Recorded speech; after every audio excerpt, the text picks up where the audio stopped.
Well, hello, everybody. I am here today with Tracy, VP of Sales and Customer Experience at Brookfield Residential in Costa Mesa, California. Rocky, thanks for joining us here today on Builder Showcase. Hey, it's my pleasure, Tim. Glad to be here. Oh, we appreciate it. So to get rolling today, I know Brookfield built in several different markets, actually both sides of the border. Has won some of Correct. our Avid awards over the year for your exceptional customer experience performance. Can you provide just a little, bit of background on Brookfield for our viewers out there today? Well, Brookfield's a very large company. I am representing, and I'll be speaking specifically to the Southern California division, where we will build and sell anywhere from 300 to 750 homes a year. Obviously, the last couple of years, the sales were going crazy, and we've kind of burnt through a little bit of that inventory now. So our numbers for next year are going to be a little bit lower, but they're going to be right back up. And I do also want to mention that we also are doing a hub and spoke into the Phoenix area, and we have had our first closings in that market where we're managing a lot of that activity from Southern California, but of course, we have our site teams and our project management and that sort of thing on site in Arizona.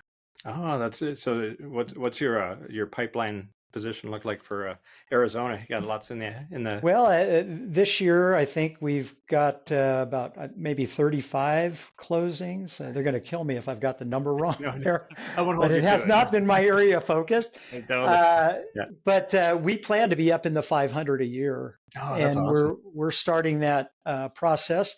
And one of the things that we're focusing on in Arizona and differentiating ourselves and making a name for ourselves in that market is customer experience.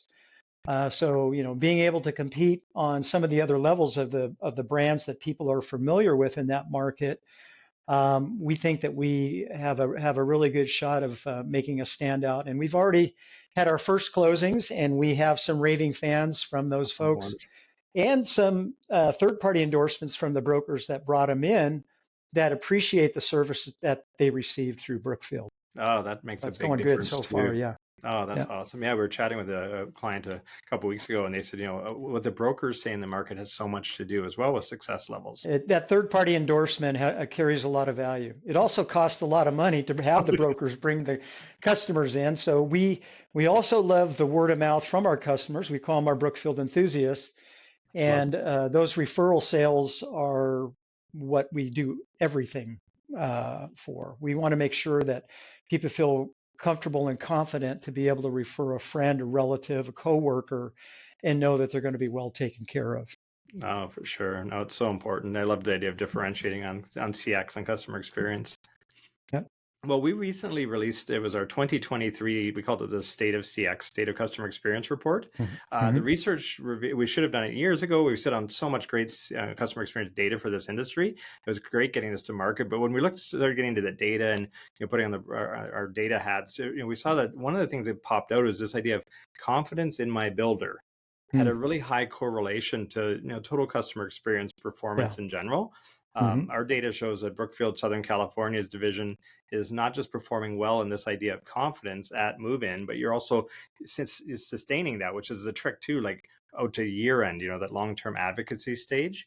Love Right. to learn a bit more about your perspective on strategies or best practices that your division might be using to create and maintain customer confidence over that home buyer journey. Any sort of thoughts or Sure. insights Yeah. there? Well, we've definitely had our challenges in that area with, interest rate hikes. I'm talking over the last year or so. Yes, yeah. Interest rate hikes, material and labor shortages, which caused the story to change. And anytime that you are changing the story to a customer or changing the expectations, that is a place where people can kind of lose that confidence and maybe lose that a little bit in that trust account. However, we found that demonstrating consistent core behaviors such as quality, and not just quality of the product, but Right. quality of the experience, customers feeling that we care for them, Yeah. ease of processes, trying to make it as easy as possible for them, and approaching everything with an authenticity. Um, we are able, by doing that on a consistent basis, we're able to mitigate any damage to those relationships that might occur when that story needs to change for one reason or another. I totally love the idea of the trust account, building Yep, building up the trust account like a bank account. So if you have a withdrawal here and there during this long customer journey, sometimes you abs have a bit of a cushion absolutely. there. Yep.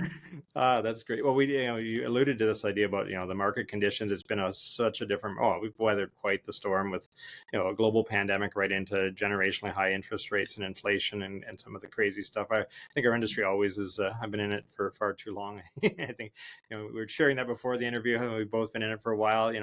There's always headwinds of some sort. Are you finding, it increasingly difficult to build confidence with home buyers these days, or does it feel about the same? Um, really, I think with our transparency and proactive communication, regardless of the nature that we have to share with customers, whether they're having an issue because they thought their payment was going to be X and it ends up being Y because the interest rates have moved in the process. And the other thing is we don't procrastinate when we need to deliver uh, less than great news to the Okay. customers. And and some of those that less than great news can be a construction delay. It can be maybe a substitution of Yeah. a Yeah. material or a component that they were expecting in their home. In addition, we're not afraid to fall on our sword and give sincere apologies and not make excuses when we do make mistakes or we do have those times where there can be that withdrawal of the emotional bank account or there's any kind of a breakdown in that confidence level. No, I love it. Love it. Yeah, that's the idea of like it's there's so many moving parts in home building, so Yeah. there's going to be mistakes. There's going to be some friction along the journey, but the idea of owning up real quickly, love that idea. It's just Yeah. today's consumers, I think, want that certainty over And perfection. ego is not your amigo. So trying to blame something going wrong on some other thing or the trades or this and that, customers don't care. We are responsible, Right. and when we own it and give that sincere apologies, there is a little bit of an exhale and a little bit of acceptance and forgiveness comes Yes. along with that as well. Right. Right. Yeah. Yeah. I Yeah. love it. I love egos. I might be taking that line too. I like that. That's Yeah. good. Well, I know you probably covered it in the last, but this idea of confidence, is there any one or two things that jump out if I'm a buyer in the market, Southern California, why would feel confident working with Brookfield? Is there anything that sort of stands out as, I know you differentiate a lot on customer experience, but any one or two Um, tidbits? I think probably the main thing is the feeling that a customer gets when they have their first contact with a Brookfield team member. And generally that is with our online team. Right. And we have a really different model there where most online teams are traditionally set up to get the appointment. They even have training sessions that Yeah. show online salespeople how to get the appointment and get them out to the neighborhood. We approach that from a completely different direction. We approach that from the intention to serve. So there's this is psychological thing that drives our actions. Our thought process drives our actions. And we approach that interaction with how might we help these folks? And so we ask a lot of questions. We try to get to the root of their current dissatisfaction with their present situation, why they're even looking for a home in the first place. And then we want to clarify what they tell us to make sure that they feel heard and felt, that we understand them. And we need to determine for ourselves before we ever try to make an appointment that we actually may have a fit that's at one of our Yeah. neighborhoods that's going to work for them. And then we start giving them some information about what we have. But we do a lot of work up front being interested, and we are good listeners when it comes to that. So the thing is, once people feel heard and felt and cared for in that kind of an interaction, they're willing to open up a little bit more. They're willing to share a little more of their uh, things that they keep kind of close to the vest when they walk Right. in to see a salesperson and on the floor. So we've already started building that trust account long before they enter the sales office. And when we do recommend them to a community that might be a fit for them, the on-site sales team picks up that same philosophy of engaging with the intention to serve and continues that process with the customer And if we do have a fit, the customer feels so confident and comfortable in that environment that we have a very high probability of gaining a new customer from that experience if we actually do have a fit. I love it. So when you ask, what is that one thing? And I think it's a mindset of engaging with the intention to serve. And it's not just on our sales team. I also manage Yeah, the customer care department for our division here. And all of our customer facing team members have that philosophy of engaging with the intention to serve and not the intention to sell. right. And Yes. the Yeah. result is the sales come. Yep. They come, and not only that one sale comes, that sale, and they tell their friend, and you get the referral sales, and because now you have an unbiased third party testimonial That's or a right. raving fan that is telling other people what a great experience they had. Wow, I love it. I love it. And yeah, social proof. We've done webinars on the idea of social proof, right? Like I will buy if reviews are good. I will buy if my friends bought. That just makes such a huge impact. Yes. Yep. That's I love it. That's we often said, we're not selling homes, we're solving problems. We hear it. It's every sales course I've ever been at in this industry, right? But Yeah. it takes a psychological shift to get to the actual, the root cause of these. And I love the idea of just asking questions, like going to the doctor, right? I don't want my doctor just to prescribe something. I want Perfect analogy. to, Yeah. probe deeper. Let me, get to the root cause before you start medicating Yeah. me. Yeah. I think probably one of the key phrases or the takeaway word is be interested. Yeah, I love it. Yes. No, Yeah. it's more important to be interested than interesting. Yeah. Isn't it true? Yeah, I agree. Oh, that's awesome. Well, I was listening to a consultant years ago that said, we're not home builders. I was VP for builder before joining Avid, but he was like, we're not home builders. We're process management companies. Right. So we're not out there hanging drywall ourselves and framing houses. We're trying to engineer processes and trades and suppliers. Are there any key processes that your division's implemented out there that seem to be helping boost the customer experience or customer confidence?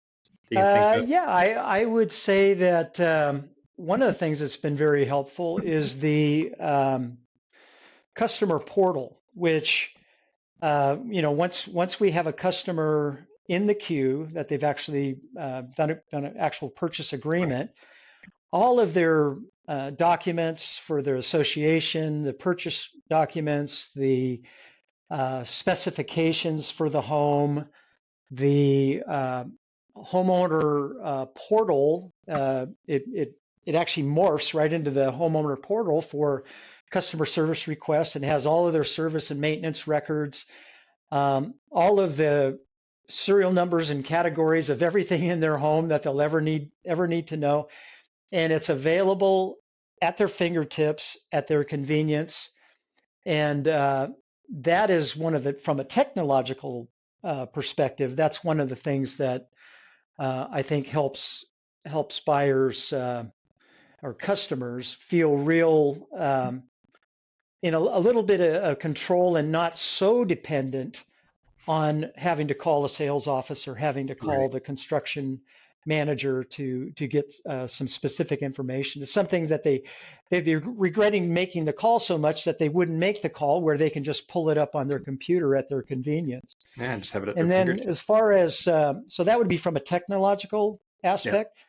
From a process perspective, one of the other things that we do is on our customer care team, we have an extended relationship with our customers far beyond what the length of their warranty is. The old model for the Yeah. building industry used to be, marketing, bring the people in, then the sales team had to convert it to a sale, and the sales team couldn't wait till they were closed because then customer care had them for a year or so, and then they were off customer care's plate and they went into the other thing.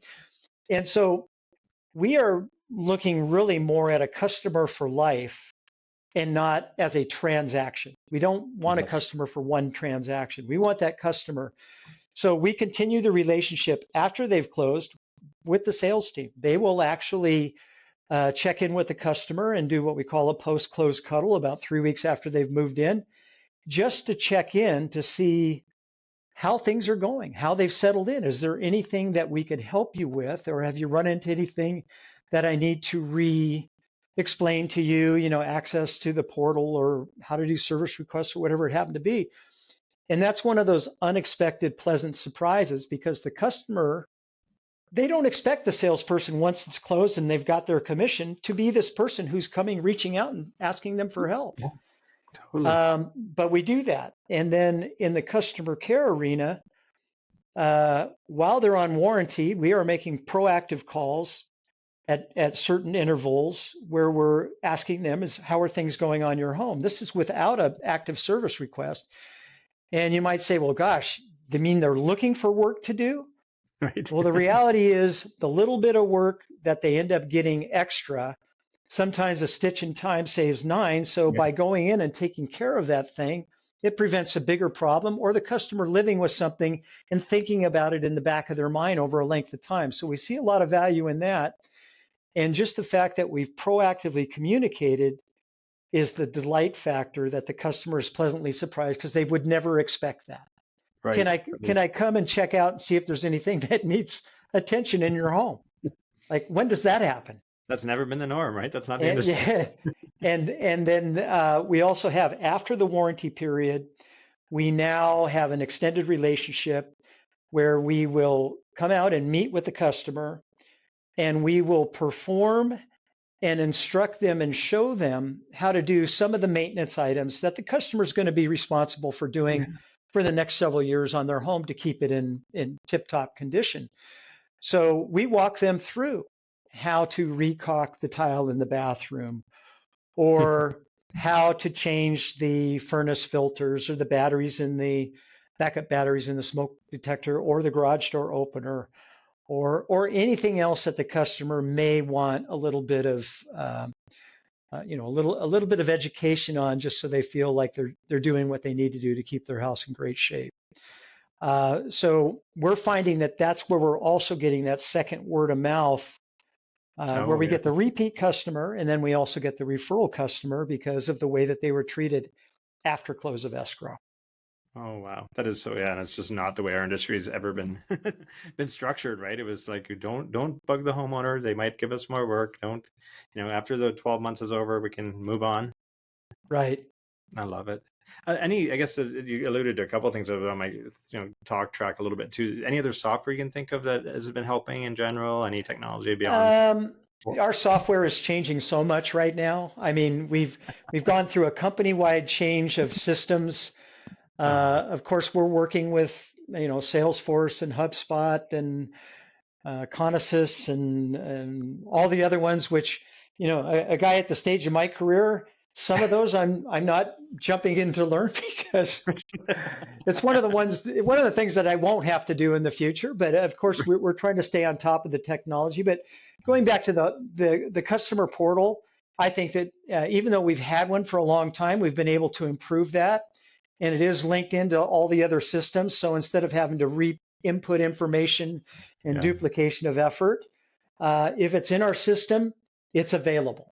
And so if I was to say one that I think has added a lot of value, it would have to be the current version of the customer portal. The portal.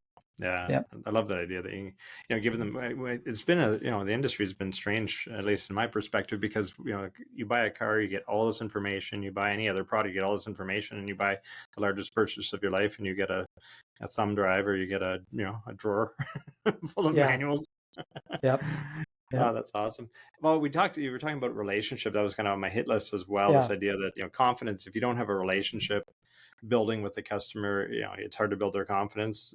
Any specific practices that your team members are trained on, or well, can help instill that? I'll be a little redundant. The intention speaks so much of your character, of the person you are. And one of my favorite Emerson quotes is, "Who you are speaks so loudly, I can't hear what you say." And I think when you engage with the intention to serve, people feel that.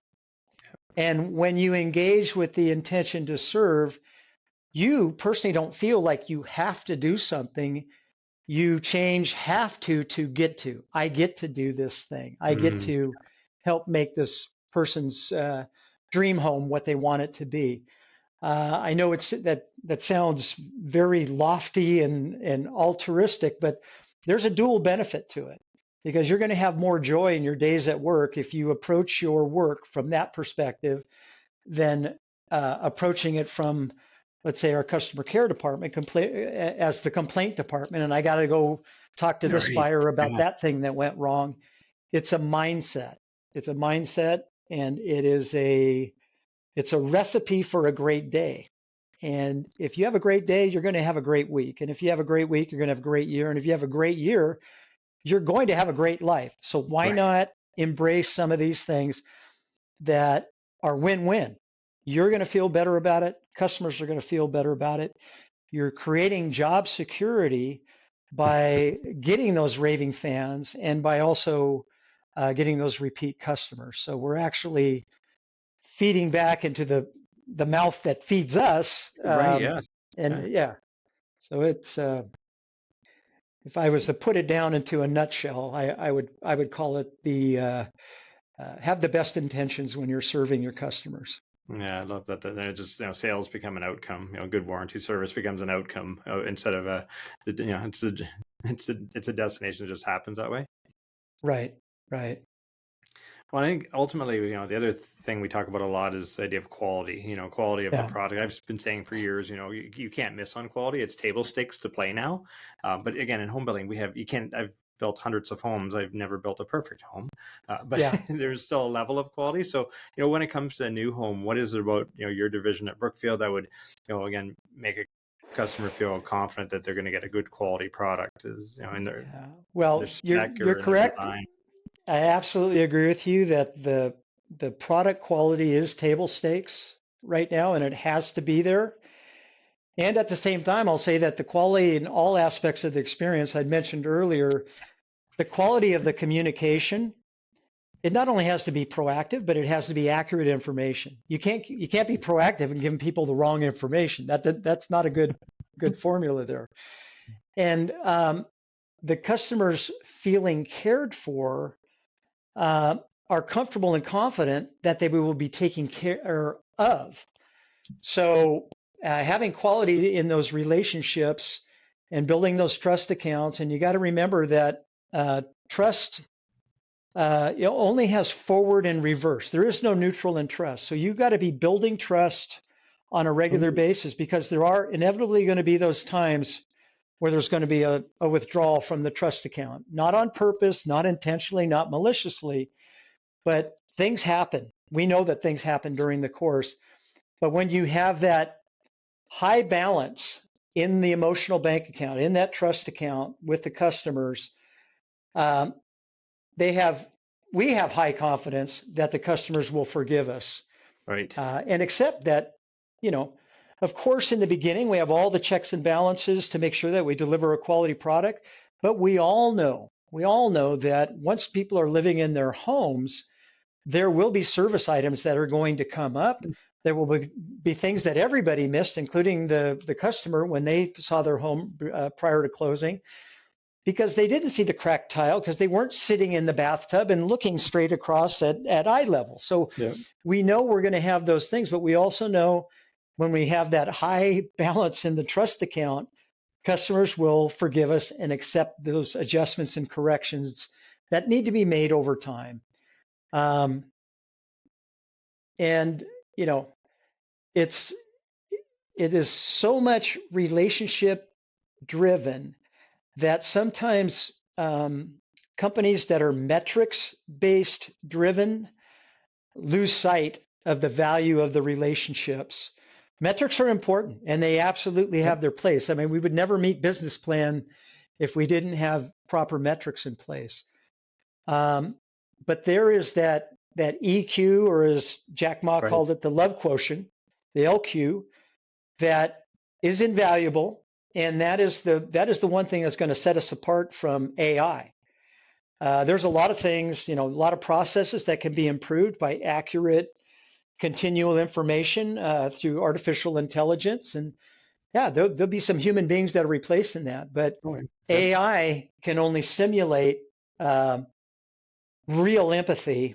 It can't feel real empathy, and that Right. that that person who you're talking to can feel it if you feel it. Oh, totally. The idea, yeah.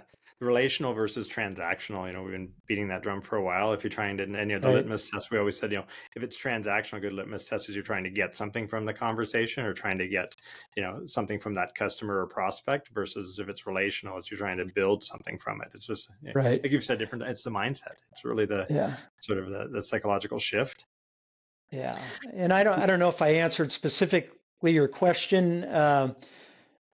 There there are a couple other things. I don't know how much time you have. Yeah. Okay.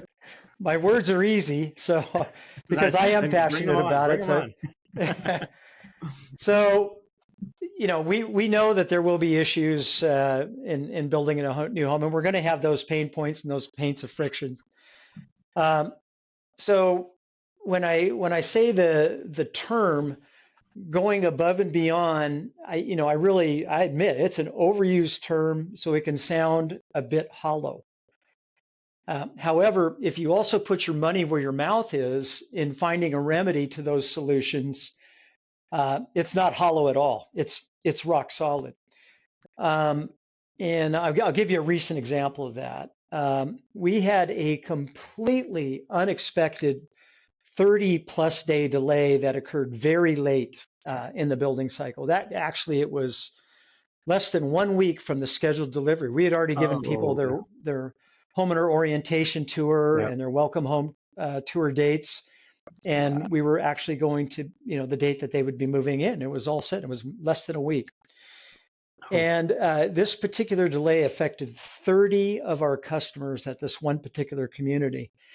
And the real thing that was driving a lot of pain for the customers was the interest rates had jumped significantly oh, from when yeah. these customers had locked their homes. This is 6, 8 months ago, and interest rates had literally doubled Doubled. from Yeah. from where they were. Uh, and most of the customers had locked, and the locks were expiring prior to when we would actually be able to deliver the homes on this new schedule. So we looked at the analytics, and even though this delay was not our fault, we could completely point to the circumstances that created the delay. We could have made an excuse and made an escape clause and made a pathway out for ourselves, but we didn't. We stepped up. We paid to buy down or extend the rates and make our Wow. customers whole and keep their payments consistent where they were had there been no delay whatsoever. And we did spend several $100,000 to get I that bet. done. But uh, however, we gained so many raving fans and referrals by walking our talk and taking care of our customers. So It's- sometimes the metric driven thing and the emotional driven thing and putting yourself in the shoes of the customer or viewing the situation from the lens of the customer uh, can really help sway. And, we look at it as doing the right thing. Yes. Yeah. Other people might have said, there's no way you guys should have gave up $250,000 to do that. That's just not, that's not something that you should have done because it wasn't your fault. It wasn't our fault, but it was the right thing to do. Totally. It wasn't, yeah, it's not really an Yeah, expense as much of it's an investment in the customers, right? And right. hopefully in your, future referral pipeline and great online reviews and everything else brands need today. Exactly. Oh, that's a great example. Well, is there any, I guess the other side of this is things like that do go wrong, and this probably, covers some of it. But, when Brookfield has things that go, wrong along the customer journey, do you have any sorts of, you know, triage, any systems like that where, oh boy, this one's really going sideways, we got to get this back on the rails somehow, that your team knows it's a code red, for lack of a better word? We had several of those, several of those this year. I gave you the example of one, which literally Right. was a code red. Oh, That yeah. was a huge code red. But with labor shortages, with material shortages, I'm sure if I use the word switchgear, many other builders are going to understand that that's a very negative buzzword where we couldn't find switchgears. And we even had a case where um, the power company, Edison happened to be, they installed the wrong processor, or I don't know exactly what it was, but it created huge delays, and we had to go back to customers and work with them on that as well to uh, save their plans for moving and all kinds of things. But there's no real magic bullets to keeping that relationship, but things happen on a regular basis. Things happen in scale, but I would say, uh, if you're talking about lessons learned over the period of time, what would be something that I would recommend? And it wouldn't be one thing. I'd really look at pieces of advice that are definitely tied together, and that is, you always want to err on the side of overdoing expectation setting, and you want to set them early and often. And that includes inoculating the customer for the bad things that can and will happen. And then you also want to err on the side of Yeah. over communicating. I didn't know what was going on. If we can gain confirmation that the Yes. customer Yeah. truly does understand what we were communicating, then that's on us. And then when a customer says, I would have thought that this would have been different or this would have been that way, we know we can point the finger right back at ourselves. We failed to establish the proper expectation, or we failed to clarify and confirm that we had established 100 to 1,000 times. We think we're being very clear, but unless I felt like I was failed to proactively communicate timelines, previews of coming events. And, I'll tell you one thing, I've never had gaps in communication that we over communicated. Never. I've had customers who've gotten to me in my role as VP of customer experience that I didn't know what was going on and they left me in the dark and those True. type of things, but never Not true. once have I had a customer. Well, I know there's no magic bullet secrets to building customer confidence, especially, like Brookfield repeatedly at scale. But if you could give one piece of advice, from lessons you've learned over the years in the business, say to like a brand new builder starting out today, what do you think that would be? That actually is going to be two pieces of advice. However, they're joined together. Matter of fact, they are so tied together. I'm going to consider it one piece of advice, but err on the side of overdoing the expectation setting. Set those expectations early and often. And that also includes inoculating the customer for the bad things that can and will happen. Yes. And even, you got to be careful not to scare them too much, but you want to tell them of those things that have happened in the past and that that are a reality. So when they do happen, the customers can say, oh, why does this happen to me? This is the worst thing in the world, and it's on my dream house and all those kinds of things. Instead, they feel like, Mama told me there'd be days like this. I guess that's just one of the things that happened, and they do not lose sleep over it. And there's huge value to that. And then, of course, the other thing is erring on the side of communicating.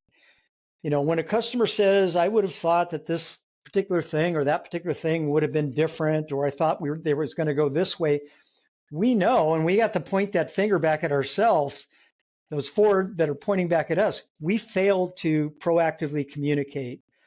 And also we may have failed to clarify those expectations. So when the customer says, I didn't know what was going on, when they feel left in the dark, we know that we failed on those communication points. And the reality is there's so many timelines and there's so many previews of coming events that many customers don't have a clue of what it's going to be or when it's going to be. And the ones who have purchased homes before have a different idea of when it's going to be and what it's going to be. So don't take anything for granted there. And just one last thing I'll say, I've never had a customer complain because we over communicated. Gaps in communication is what caused the customer to fill in the dots, fill in the blanks with worst case scenarios. And when that happens, it causes them to worry more because they're imagining the doomsday scenario and they lose sleep. And it impacts their overall customer experience completely unnecessary because the horrible thing they imagined never actually happened, but they still lived through it. So I would say those two things joined together, overdo the expectation setting and confirm for understanding, and Yes. proactively communicate and also confirm for understanding. Oh, that's so true. Yeah, I was chatting with a builder in a different interview, and they said you can never overestimate or underestimate what people know, whether it's the builder, whether it's a customer. We always have to be just straight talk. Right, right. Oh, I love it. Well, market-wise, since we're interviewing builders from all over North America, just some market perspective, I guess, to set a bit of tone too. I was watching a webinar from Zonda a while back, an economic update webinar, and they mentioned it's actually a great time to be a builder, or not a bad time to be a builder. Yeah. We've got lots of headwinds like usual, but they said, there's three reasons why new homes they believe are gaining market share from the used home market. More quick move-in inventory is being built now, so that competes nice with the timelines of a used home getting the quicker closing. They said also the second point was cycle times are reducing. They're on average like 4 to 7 months for many builders compared to the 12 plus months we were getting into during some of the supply chain issues and everything else. And then they also were mentioning the mortgage rate the buy downs, that resale market really can't compete with that as much as the new home market. So with your division out there in Southern California, does that resonate? Are those factors Yeah, all of the above. All also? the above is absolutely key factors to the kind of the sweet spot that we're in right now of being a builder. Um, there's there's an upside and a downside to everything. Certainly, we've seen a lot more brokers who are dependent on us for them to be able to find housing for their clients, and which we appreciate that. At the same time, in many of our neighborhoods, our actual broker sales percentage has gone up over where it was in the past. So it does cost us a little bit more money paying those broker referral fees. And but it's it is something that we absolutely appreciate, that there's not enough of the resale inventory on the market. Um, and certainly the shrinking down the cycle times has been able, Yeah. we've been able to be competitive with people who need to move quicker, where before the cycle times were so long, people didn't feel like they had the luxury of waiting for a new home to be built, and they were looking more in the resale market for a vacant home or one that they could move into within, let's say, 60 days. Yes. Um, Yeah. Luckily, we haven't had to rely as much on interest rate buy downs as some of our competitors are in some of our other market areas. Two of the areas that, two of the areas that we happen to be building in right now, we actually have highly qualified customers, and they're also very sophisticated customer. They've purchased homes before, and they're of the mind right now that they want the homes that we're offering. They want them in the location that we're offering, and they're okay with dating the payment and marrying the home. Oh, I love And it. that is a they know that when the opportune time comes, they don't have to keep this higher than comfortable interest rate that they have. Although, I have a few gray hairs. I'm starting to turn gray right now, so you might notice that. And I've seen interest rates all over the place, but historically, even the rates that we have today are lovely interest rates. My Yes. my Yeah. first home in 1974 was 8.75. My Mine was next eight point. home was 10%, 1975. So uh, Yeah. when we saw rates in the threes and sub threes, uh, that was just unheard of. But there is a generation that's the only rates that they know, Totally. and Yes. so things that are 7+ seem severe and unbelievable. But like I said, we haven't had to succumb to offering big incentives for interest rate buy downs. Oh, that's We do great. have one development in an area, one community of three different products, but it is in a community where there's payment sensitivity, and we Yes. have had to do a bit of that to make things work for our customers there. Gotcha. Yeah, it's funny how pain is a relative term because I was so happy when mortgage rates dropped under 9% to buy my first home. I was Yeah. 8.95. It's like, oh, this is cheap money. And then you go Yep. through Yep. yeah, Absolutely. the past wave of, again, very an anomaly of probably low rates. So well, on just a different topic a little bit too, we noticed that, with Brookfield, we really value your business. You guys have been an amazing client. We love working with you guys across North America. When it comes to collecting customer feedback, your division does really well on things like survey response rates, getting lots of feedback from your customers. Just thought, is there any insight you could shed on, processes that you might use that would contribute to that, or how you make your customers aware of the program, or any specific time or touch Yeah. points that you're leveraging to get that Yeah, feedback?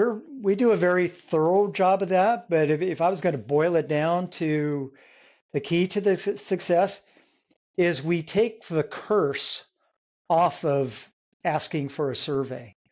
We all know that the world is full of surveys now, Yeah. and we have our own personal experiences where someone may not give us the greatest service or product, yet they're asking us to give them the highest score. And that is just an icky feeling. I never want any of our customers to have an icky feeling when we're talking about the survey. So that's like a number one rule. Do not in any way, shape, or form come across as if you're asking for um, a high score. We want a genuine ask because we value their feedback. And we Yeah. want them to give us the good, the bad, or indifferent opinion on how the overall experience was for them, and then on the other surveys, what their customer service and what the how the house performed to them, specific to the actual survey. Um, we're seeking to provide the best service, and the only way that we're ever going to get there is to be constantly learning, because a lot of times we think we know what it is and we just come up with a policy or a process, and we realize customers didn't like that so much. So we want sincere feedback, and we want to be able to earn the high score and not try to guilt a customer into it. So taking that curse off is important. All of our Yeah. forward facing team members have a laminated copy of the Okay. survey, and we're transparent with everyone that from the president on down, the time that they put into putting those words and those scores into the survey are read by everybody, and all the Yeah. managers have to read them, and it's not a waste of time. And we have made improvements based on comments that customers have made. Um, we do provide a modest gift card for completed survey, like a Target gift card for $25 when they turn in Yeah. the survey. And again, that there is no strings attached to that, whether it's 100 or a 60. Right. Yeah. Yep. That Totally. doesn't matter. We appreciate that they took the time, and quite frankly, some of those surveys are quite lengthy, and Hmm. they do take a lot of time for people to fill Yeah. out. So we're always showing our appreciation for that. Um, I love it. It just shows how genuine Brookfield is, though, too. I think having that, because it comes across immediately disingenuous if you're feeling pressured to provide a positive response. So yeah, whenever I've got that in a restaurant or an auto dealer or anything else right away, even if I had a great experience, that actually jades it at the end. yeah. I actually had a personal experience with an auto repair. They did a pretty good job on proactive communication, but then I realized it was automatic proactive texts that I were getting that made no Oh, correlation with the progress of my car. They had me picking up the car after 10 days, and I'm there to pick up the car, and they say, "Oh, well, it's not going to be ready until next Monday." So the information changed, and then the original fella, when I was finally picking up my car after a couple of weeks, said, "You'd really," these are the exact words he said, and it made my blood curdle because of my position and my experience. great experience. He said, "You'd really be doing me a solid if you could give me all tens on the survey." And he goes, "You're going to be getting this survey. You'd really be doing me a solid." And I said, "But you didn't do the job that you had promised." Yeah. The Yeah. communication was horrible, and I had to tell him, and I did preface it. I said, I'm vice president of customer experience, so I'm going to give you some advice right We now, can and do- I went ahead and gave it to him. But everybody listening to this has had those icky I know. experiences where somebody's asking for a high score, and they're really trying to guilt you into it. So yeah, yeah, No, totally. Being real, being being real, real, yeah, makes yeah. not just doing somebody a solid. Oh, that's awesome. Well, thank you so much for your time today. I just wanted to shout out to Brookfield again. It's been great working with you folks for across North America for numerous years. Before we wrap, any last minute thoughts or advice or anything you'd like to share with the home building industry at large here today? Well, I might go ahead and give you. If we have a pretty high response rate, and I gave you really the key, what I think is the key piece, but there's a couple of other things that definitely the customers are aware well in advance that they are going to be surveyed. So it's an Right. expectation setting. It's part of our expectation setting. So that is done at the point of contract, and some of the sample questions are gone through of what Yep. they're going to be asked. Uh, there are automated reminders pre and post closing that a survey will be coming.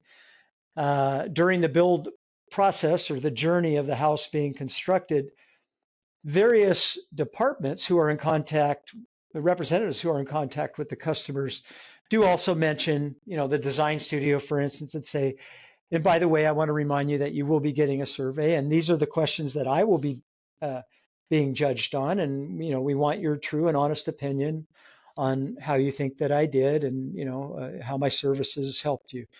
And then we have a post-closing visit from the sales team. I think I mentioned that earlier in one of our other discussions, one of our other topics, and we call it our post-close cuddle. And it's that unexpected check-in with the customer, and at the same time, it's about 3 weeks after closing. So it's about the same time, 2 to 3 weeks after closing, that they will be getting a survey, or they would have just gotten it. So it's kind of a gentle reminder that, we do appreciate you taking the time to fill it out, and thank you very much. Um, and then, of course, after the fact, and it's usually we do this a lot more on our surveys that are where our response rates are lower, like maybe a mid-year or a year in, maybe not as high as some of our move-in ones. We will have our customer care team review the non-respondent list, and Yes. they will reach out to the non-respondents and just again, or to telling them that they appreciate it if they would take any time to, or if they didn't get it, can we tell them where to look for it in their spam filter or that sort of thing, be of some of assistance. And by that time, they've established enough emotional bank account with any repair items that they've been able to service the customer, where that customer is happy to fill out the survey. It's just something that slipped their mind because they thought they had filled in the move one and forgot about the Oh, mid-year. So there's really a lot of value in doing that, but gentle and authentic and sincere, uh, not smarmy. You know, avoid any hint of coming across, you know, fishing for a certain score. yes. Yeah. Don't make them feel icky. I love that. Yeah, Well, we've seen that too in our own data is like, oftentimes as a research company, we will get that. Some clients will say, oh, well, it's only the unhappy homeowners that fill out a survey. And what we've actually seen in our data generally is, top performing CX builders get highest response rates because their yeah, customers have built a relationship with them. They know why. They know the why again, the Simon Sinek of why they're filling out the survey, and so they're happy to do it, and they love hearing. I think it's altruism in humans. They love hearing that you're taking action with that survey too. Oh, you're yeah, using my feedback. Yeah, corporate reads it. Everybody reads it. We actually change our processes based on that. And I think yeah, that closing the loop helps as well. It seems. yep, yep, Oh, that's awesome. Any last yep. tips or tricks? Anything you can think of that No, and if I did, I might not want to give any more away. Totally. Yeah, depending on who's going to be listening to Who's this. listening? Yeah, totally. Yeah, right. But no, I am happy to share because it is something that I've been passionate about and something that, I mean, if you're going to be going to work every day, isn't it so much more fun when you have happy customers than when you've got Right. customers who are unhappy? Yep. So there's no downside to any time, effort, or thoughts or ideas or brainstorming that you can put into improving the customer experience. And again, sometimes we think we know the answer, but we're better off to let our customers tell us how we might better serve them. Yes, I love the serve idea, right? The servant, Yeah, yeah, lots of great stuff on servant leadership internally with companies, but I think serving our customers is often not seen in that light. yep. That's amazing. Well, again, thank you so much for your time today, joining me here on the Avid Ratings Builders Showcase. It's such a pleasure working with you and your team at Southern California, Brookfield across North America. This has been a great opportunity for me, for our company, to learn a little bit more about Brookfield and some of the ways you're raising the bar for the industry on customer experience. So I wish you and all the team at Brookfield continued success. Thank you very much. And again, it was completely my pleasure. I appreciate you asking. Thanks so much, Rocky.